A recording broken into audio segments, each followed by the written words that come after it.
Gente, São Paulo vai enfrentar o Grêmio nessa quinta-feira. No fim de semana, no domingo, a equipe vai para Mirassol pegar o Mirassol, quarto colocado. Ganhou do Fluminense, né, nessa data FIFA. Apesar de não ter jogado tão bem, acho que o Fluminense merecia ter tido uma sorte melhor. Depois o São Paulo enfrenta o Bahia no Morumbi, viu, Grécio? Bahia no Morumbi. E depois vai para São Januário pegar o Vasco da Gama. Marcão, essa sequência aí é dura, hein? Duríssima, mesmo porque dos 4 jogos aí, 3 são fora de casa. Então já começa ali com o Grêmio na quinta-feira, viaja para Mirassol, que tá embalado também no campeonato, o próprio Grêmio, que vinha em momentos piores, já tá conseguindo ali sair, tirar um pouquinho, afrouxar a corda do pescoço. Depois recebe o Bahia em casa, time extremamente entrosado, bom trabalho do Rogério Ceni. Depois aí para finalizar, ainda se ter o Vasco brigando contra o rebaixamento, jogando fora de casa, né, no caso São Paulo. Então, sequência dura, mas a gente espera que com a volta de jogadores importantes aí que não estavam à disposição, que o Crespo tenha tido aí um bom trabalho nesse período que o São Paulo teve de data FIFA para poder realmente pontuar bem, ô Perrone. Acho que já passou da hora do São Paulo realmente parar com essa instabilidade em termos de Campeonato Brasileiro, já que é só isso que resta pra gente, e começar a pontuar para brigar até o final ali por uma vaga de pré-Libertadores, ou quem sabe até dependendo do que acontecer em Copa do Brasil e a própria Libertadores também abrindo essas vagas aí, o São Paulo brigar por vaga direta, quem sabe. É isso aí, Grécio. São Paulo tá em 8º colocado. Eu acho que a briga agora, o objetivo agora, nesse momento, pelo menos nessas 4 rodadas, é chegar no G6. Sim. Né? Eu acho que esse é o grande objetivo do São Paulo. E acho que a desculpa, né, não é mais jogador lesionado. A gente teve essa data FIFA para a gente recuperar muitos dos jogadores, né? 2 atletas que são hoje importantes para o São Paulo, que é o Ferrarese e o Tapia, estão voltando de atuação na seleção. E o Lucas vai ter a chance dele de provar se pode continuar. Eu imagino isso, se pode continuar em 2026 ou não, né? Porque o Lucas está devendo esse ano para o São Paulo, né, Grécio?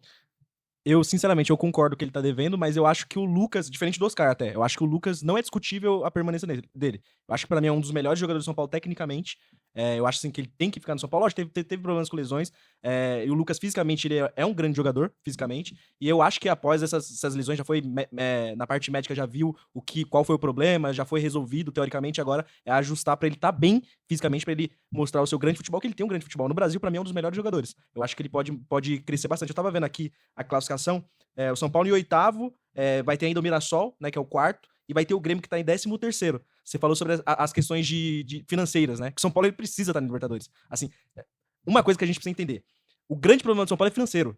Lógico, tem questão de gestão e tal, mas é financeiro, passa pelo financeiro. E o São Paulo ele precisa brigar o máximo possível para pelo menos respirar nesses próximos anos. Sim, mas você não concorda comigo, Grécio e Marcão também entrando nessa conversa, que o Lucas, esses 2 meses agora são cruciais pro Lucas. Porque se o Lucas não demonstrar, o Lucas é nosso ídolo, a gente não precisa nem discutir isso, sabe? O Lucas é um grande jogador, mas se o problema do São Paulo é financeiro, o problema do Lucas é físico. Então, agora vocês não concordam que é crucial pro Lucas provar que fisicamente ele pode estar no São Paulo no ano que vem? Mas o contrato dele vai até quando? Até o final do ano? Vai até o final do ano, mas há controvérsias, né? O próprio Lucas, eu acho que se ele não, assim como o Oscar, acho que se eles não se sentirem que eles não estão correspondendo pro São Paulo, tendo em vista esse problema financeiro do São Paulo, pode ser até que haja uma discussão de contrato no fim do ano. É que eu não sei até onde o Lucas ele abriria a mão, né, do que ele ganha, tipo, obviamente não vai abrir mão de tudo, mas sabendo que a relação custo-benefício, né, é desvantajosa, vamos colocar dessa forma, para o clube, uma dessa ele renegocia aí, né, uma extensão de contrato, mas com um salário mais baixo.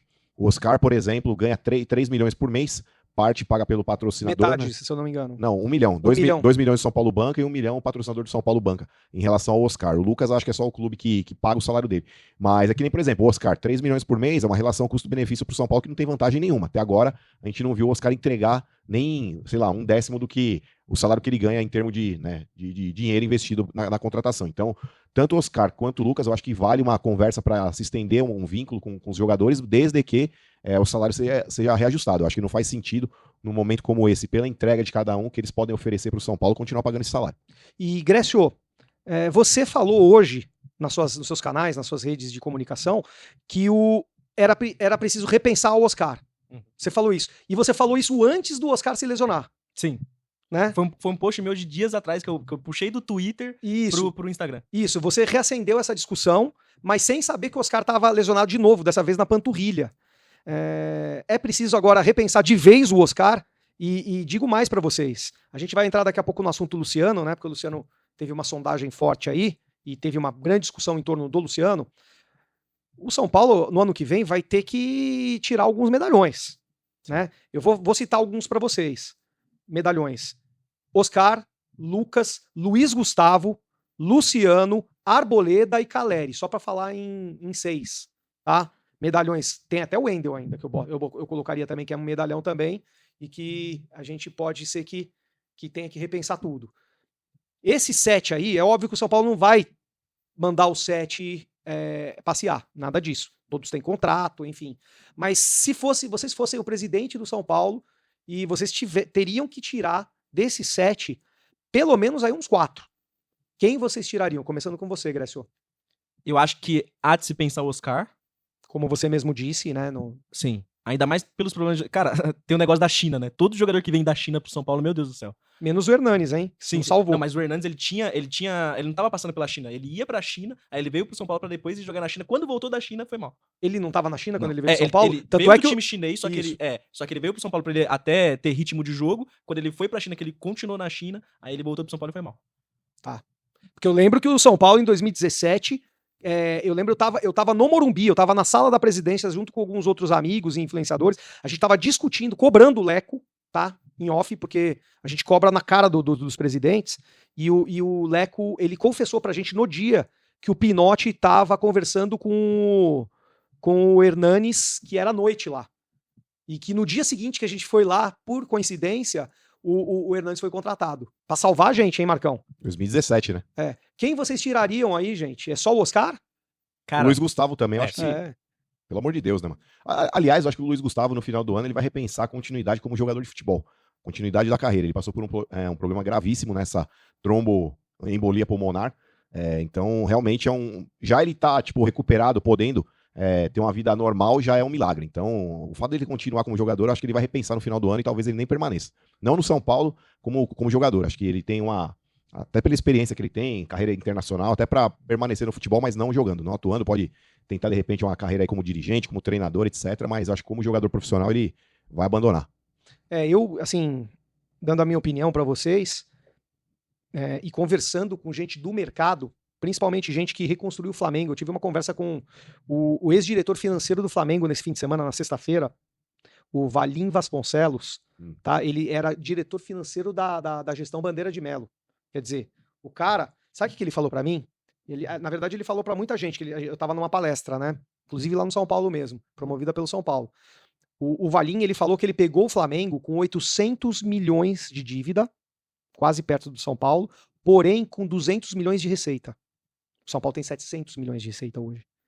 Eles estavam pensando, lógico, tempos são outros, mas eles estavam pensando em 5 anos equilibrar a dívida. Eles conseguiram equilibrar em 3. Ele falou para mim que, basicamente, eles pegaram, eles foram no mercado, adquiriram a confiança do mercado, dividiram a dívida em 3 anos e respeitaram e pagaram. Tanto é que ele falou para mim que ele teve que tirar o Wagner Love, ele teve que tirar o Ibson, que eram estrelas do Flamengo naquele 2013 por ali, que era aquelas estrelas vindas lá atrás daquela conquista em cima do São Paulo, 2009, do Campeonato Brasileiro, de pontos corridos. E aí o que ele me falou, que foi o diferencial do Flamengo, é que eles, no primeiro dia de mandato, eles começaram a fazer isso e avisaram a torcida. Ele falou assim, vou tomar muita porrada, mas eu vou deixar a torcida ciente de que a gente vai ter que tirar os jogadores, porque senão a gente não consegue. Então, o que ele falou pra mim? Qual foi o recado que ele deu pra mim? E eu respeito bastante o cara, porque o cara reconstruiu o Flamengo, gente. O cara foi diretor de futebol e financeiro do Flamengo na época do Bandeira de Melo. Ele falou assim, vocês vão ter que tirar os Wagner Loves e os Ibsons de vocês. Ele nem quis dar detalhe, porque ele não tá dentro da situação do São Paulo, por dentro lá da gestão. Ele não quis falar da gestão do São Paulo, se é possível ou não. Mas ele falou, é possível que se resgate até em menos tempo que o Flamengo, ou então em tempo similar, porque o São Paulo tem muita receita, o Flamengo teve que reconquistar a receita dele, só que tem que querer. Não é só falar que vai, tem que demonstrar isso e falar pra torcida. Não por acaso, né, gente, que o Casares vai estar programando agora uma entrevista coletiva para essa terça-feira. Não é por acaso que começou a fazer várias medidas que devia ter feito desde o começo do mandato, né, gente? E acho que a gente vai ter que tirar os nossos Ys e os nossos Wagner Loves, e não vai ser só esses dois. Eu acho que vai ter que ter mais gente aí. Acho que a gente pode fazer o contrário, quem fica, né, em vez de quem sai. O Lucas poderia ficar, porque o Lucas é um símbolo do São Paulo que ganhou a Copa do Brasil, e é um cara que acho que ainda tem lenha pra queimar no São Paulo. Mas... Será que o Arboleda também não ficaria? Então, eu não sei, viu, cara? Eu tenho muito medo de alongar muito o contrato de jogadores. O do Arboleda acho que termina em 2026, né? Ou 2027, entendeu? Mesmo se ficar, que eu acho que pode até ficar, mas alguém vai ter que sair para diminuir essa folha e contratar jogadores tipo o Marcos Antônio, gente, entendeu? Não tô falando um jogador bagre, eu tô falando um jogador, tem que ter criatividade, contrata um Marcos Antônio, paga depois, entendeu? Mas eu acho que vai ter que tirar, cara. Mas eu digo assim, por exemplo, a gente hoje joga com 3 zagueiros. Sim. A gente tendo Arboleda, Alan Franco e Ferrares. Vamos colocar esses 3 como Isso. titulares, mais o Sabino. E o Tolói de reserva. E o Tolói. Eu acho que aí quem pode sair mesmo é o Tolói, sendo bem sincero. Pode ser o Tolói, porque vai até o final do ano, né? Sim. O contrato dele. Até pela parte física também, que acabou de machucar. Isso, pode ser o Tolói, entendeu? O que a gente tem que pensar é que a gente tem que tirar, olha só, esses 6 aí que eu falei pra vocês não concordam que deve ser metade do nosso salário de elenco? Não. Porra, 3 milhões o Oscar, 2 milhões o Lucas. Mas Tudo bem, pode não ser a metade, elenco, mas é significativo, gente. Não, com certeza, mas o grande lance aí também, né, Perrone? Por exemplo, o Oscar, se eu não me engano, ele tem um contrato de 3 anos com o São Paulo. Então é utopia a gente falar, mas tem que liberar o jogador. Cara, ele tem um contrato a cumprir. E se você quiser quebrar esse contrato de forma unilateral, você tem que pagar uma multa. Não pode ser unilateral, concordo com você, Marcão. Mas a gente não tá com muita saída. Não, sim, mas a gente questão... tem que fazer cumprir o nosso FIDIC. Então. Que foi o que o Palmeiras fez na época do Paulo Nobre. Eles fizeram um FIDIC, não sei se vocês sabem disso. Eles fizeram um FIDIC e cumpriram. Aí o Paulo Nobre depois pegou toda a dívida, ele comprou a dívida do Palmeiras e depois pagaram as prestações via FIDIC e depois devolveram pro Paulo Nobre. Sabe, o que eu quero dizer pra vocês é assim, SAF uma hora vai virar, porque todos vão virar. Só que eu sinceramente, eu não acredito que vire agora, porque tem muita coisa aí pra precisar separar o social do futebol, sabe, pra virar SAF, não adianta virar SAF com o social. Sim. O social não faz parte de um... Ninguém quer o social do São Paulo pra SAF. Então alguma coisa nesses próximos anos tem que ser feita pra gente não precisar, recorrer a banco e não precisar recorrer a banco é pra pagar salário de jogador. Mas a SAF, por exemplo, ela não precisa separar o social do futebol. Os outros clubes, por exemplo, o próprio Cruzeiro, Não precisa, Grécio, mas quem é que vai pegar uma SAF com o social? Não, mas os conselheiros. Pra ter o social, para ter a SAF é um novo CNPJ. Você abre um novo CNPJ, Isso. aí uma empresa ou uma pessoa, não sei, vem e toma conta daquilo. O social, ele vai continuar a vida dele lá no social. Sim. E a SAF, o novo CNPJ, vai cuidar do futebol. O que você tá falando é separar o social do futebol. Mas a compra da própria SAF vai acontecer naturalmente. Só que isso tem que ser aprovado também pelo... Isso, essa é a questão. Essa é a questão. Não vai acontecer tão rápido. Vamos ser um pouco claros com o torcedor, cara. A SAF não vai acontecer no ano que vem. Concordo. O próprio Casares falou que puxa um estudo agora. Puxar um estudo agora quer dizer, vai demorar, gente. É inevitável, na minha opinião, mas vai demorar. Vocês não concordam?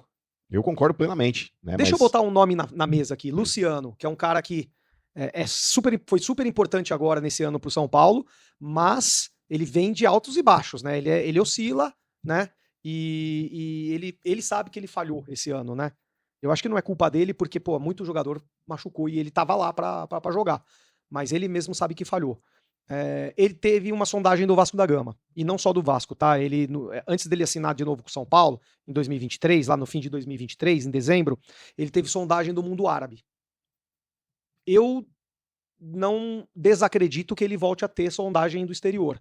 Ele tá com uma idade que ele pode ter e ele no meio do ano que vem, ele pode assinar um pré-contrato e sair de graça do São Paulo. E no fim do ano, ceder de graça, eu acho que o São Paulo não vai querer. Acho que se vier uma proposta, o São Paulo pode até pensar. O que vocês acham do Luciano? Fica ou sai dentro desse cenário todo? Bom, em relação, primeiro ao que você falou que não foi falha dele porque teve um monte de lesões ali, eu discordo porque ele teve pelo menos 5, 6 oportunidades contra a LDU e ele falhou nas 5, 6 Não, oportunidades. Foi falha dele as bolas pra fora. Sim. Mas eu acho que ele tá acreditando a ele a eliminação toda. Então, mas assim, acho que ele foi talvez o grande responsável por essa eliminação. Se ele tivesse feito os gols que ele perdeu e no sistema defensivo não tivesse entregado a paçoca também, talvez o São Paulo tivesse mais sorte na competição, vamos colocar dessa forma.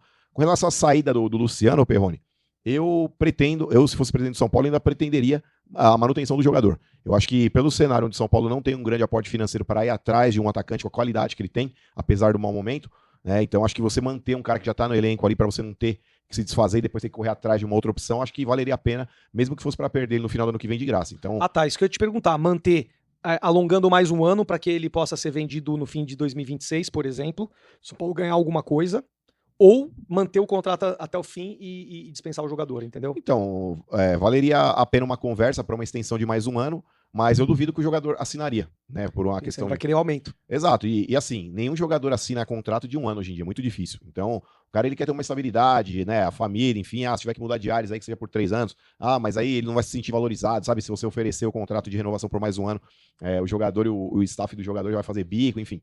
Eu acho que valeria a pena uma conversa para uma extensão por no máximo mais um ano, mas pelo momento que vive o Luciano aí, tipo, eu manteria ele ainda, como eu já disse, por uma questão de você não ter grandes opções e um aporte financeiro para correr atrás de um substituto. Então eu manteria, mas oferecer contrato de mais 3 anos pro Luciano aí, para mim é loucura. Não, sim. Agora quem sai tem que ser o Rigoni, né? No fim do ano, porque ele tem contrato até o fim do ano também, né? Mas ele tem a cláusula, né? De renovação automática. Então, caso o São Paulo tiver a expertise de deixar o cara até o final do ano jogando e aí o cara assina a renovação automática, também tem esse detalhe. Aí nesse caso tem que dar uma conversinha com o Crespo, né? Não com o Crespo, acho que... o Crespo que escala. Não, o Crespo que escala, mas a diretoria fala, Crespo, o negócio é o seguinte, não relaciona mais o jogador. Então... Tem que haver... mas não é uma conversa, é você já impor. Tá bom, você eu tô falando conversa no bom sentido. E você, Grécio, Luciano Porque, gente, alguém a gente vai ter que tirar. Alguém a gente vai ter que tirar, né?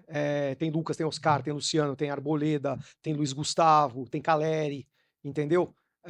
Eu não tô falando por mal, tô falando que é a realidade, né, gente? Como é que você vê o Luciano aí pro ano que vem? Assim, contra a LDU, a gente pode colocar na conta dele realmente. Mas em outros momentos o Luciano, ele foi... me desculpa, com o Tapia você não vai ganhar nada. Com todo respeito ao Tapia. Com o Tapia você não vai ganhar nada. Com o Rigoni você não vai ganhar nada. Com o Luciano, pelo menos, chegando umas quartas de final de Libertadores, o Tapia não leva o São Paulo pra umas quartas de final de Libertadores. Não leva. Então, a gente tem que ver o peso. E outra coisa, a gente tá falando de jogadores individualmente. Mas a questão da formação do Crespo, porque ele joga com 2 atacantes, não joga com o Luca, não vem colocando o Luca como o Marcão sempre fala pra mim, né, que eu falo, coloca o Luca, mas o Crespo, ele sempre jogando com 2 atacantes, Luciano e, sei lá, Tapia ou Ferreirinha, ele não coloca os moleques da base pra jogar. Tem que ver o que o Crespo vai querer também pra 2026. Eu acho que perder o Luciano, com o que nós temos hoje, com o Dineno, com todo respeito, com o Tapia, você perdeu, aí sim, em comparação a esses, um grande jogador.